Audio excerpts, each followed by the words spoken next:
We have to, first of all, understand the context of this attempted arrest of Nasir El-Rufai. Recall that, assistants of El-Rufai told the nation that,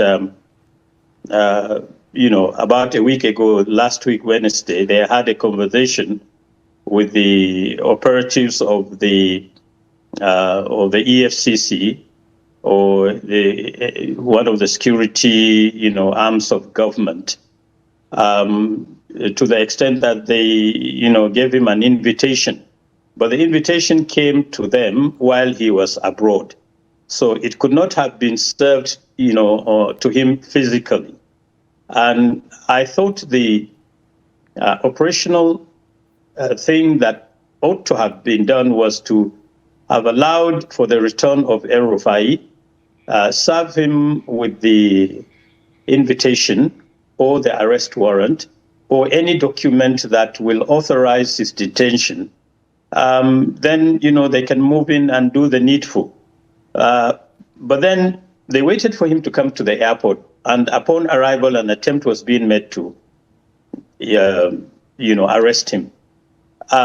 If you arrest El-Rufai, or any citizen for that matter, there are conditions that will necessitate your executing that arrest. First, you must have an arrest warrant or a document signed by a lawful authority inviting him, to answer some questions, or a document that he will hold on to as a matter of fact that will validate, their position.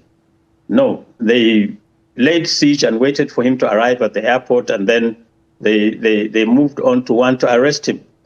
And, his own assistants and people, the public at the airport, resisted.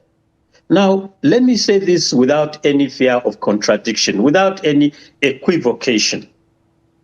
The fact that his arrest was thwarted by Nigerians, was thwarted by, bystanders and the public at the airport, is sending an early warning signs to the government, to the APC-led government, that impunity, high-handedness, and wanton, disregard for the right of the individual can no longer be tolerated by the public.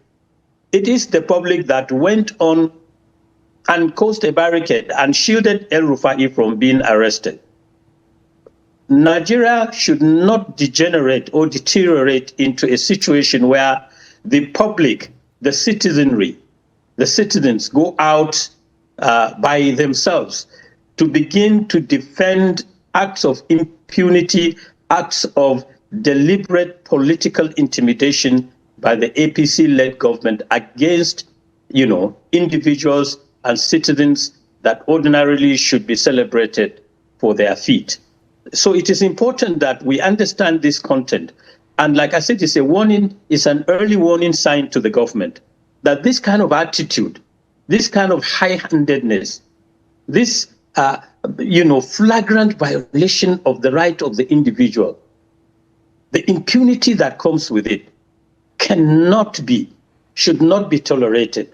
And I think somebody should call the security agencies to order that they should not be, willing tools in the hands of political actors, in the hands of, the leaders of the state, to manipulate them, to harass individuals, to coerce political organizations, and to intimidate the opposition into submission.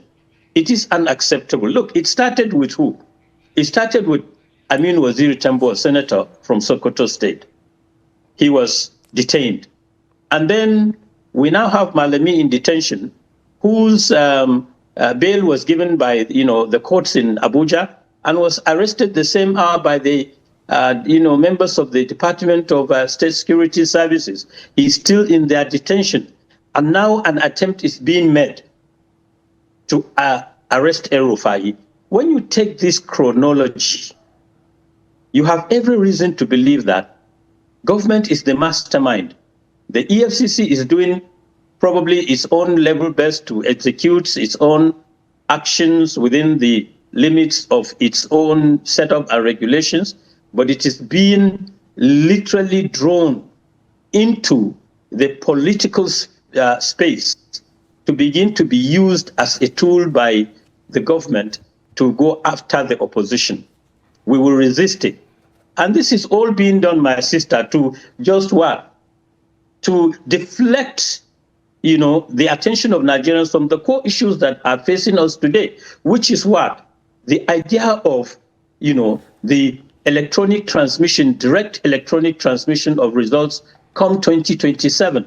So when you bring in some pebbles on, the glass windows to shatter them, of course, people in the room will naturally be seen to be scared. We know these tactics, and it will not hold any water. Do you think this could actually, deepen internal party crisis or divide in the parties? On the other hand, it will strengthen our resolve in the ADC. It will encourage us. It will give us the gusto that we need. It means that the government knows that we are on the right track, and the global, attitude and and aptitude in democracy is to allow a political opposition to be the radar on which the timeline of governance is viewed. You cannot shut down the opposition. If you do so, then you are running, a one-track democracy, a one-party state. And we've said it time and again that you cannot isolate and insulate corrupt officers in government or in the ruling APC that have been charged to court by the EFCC for allegedly, misappropriating or outrightly stealing billions. And then you celebrate them. Look, and we said it in other, platforms. How do you explain to Nigerians that you have a Yahaya Bello roaming the streets when he's been accused of what? Siphoning 82 billion naira. You have Bello Matawalle, a minister of state in the government, who has a case with the EFCC of about 72 billion naira. How do you comprehend that these gentlemen are still active and free and roaming the streets, while you hold on to Abubakar Malami? After he's been bailed, you now trump up charges of terrorism, and then you keep him behind bars. Why do we not have people in the APC that are, detained because they have committed crimes, financial crimes against the state? And so you have a government that cherry picks when it comes to the issue of, judgment on who steals and who is a saint. And clearly, when you aggregate all these arrests, when you aggregate all these actions, when you go through the plethora of arrests and detentions and all the debates surrounding these, you discover that is heavily, on the side of the opposition. And tell me one person in government that has been subjected to this kind of man's inhumanity by a fellow man in the name of a law that cherry picks, that picks, on the whims and caprices of the government who is right and who is wrong. It is not acceptable. And we in the opposition, the ADC especially, will resist all these attempts to stifle and silence and intimidate and, their own tactics to ultimately obliterate the opposition. We will resist it because we are not resisting it for our own selves. We are resisting it in the name and in the service of democracy, for the greater good of our people and for God and country.